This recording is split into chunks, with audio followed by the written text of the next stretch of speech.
এই দেখো বন্ধুরা, তোমরা খালি বলো জিবি গজায় রস থাকে না, রস থাকে না। তোমাদের জন্য আজকে 1 ঘন্টা ধরে রসে ডুবিয়ে রেখেছি।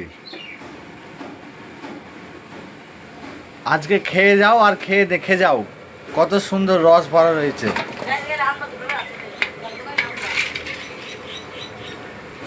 দেখো রসে একদম টক টক করে জ্বলছে, দেখো এত সুন্দর জিবি গজায় রস। আর তোমরা খালি আসবে আর বলবে জিবি গজায় রস থাকে না, রস থাকে না। এত রস থাকার পরেও দেখো, তার জন্য 1 ঘন্টা ধরে রস খাওয়ানো হচ্ছে।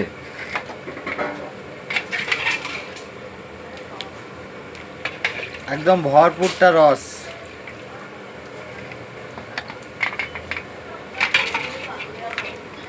দেখেছো কত রস?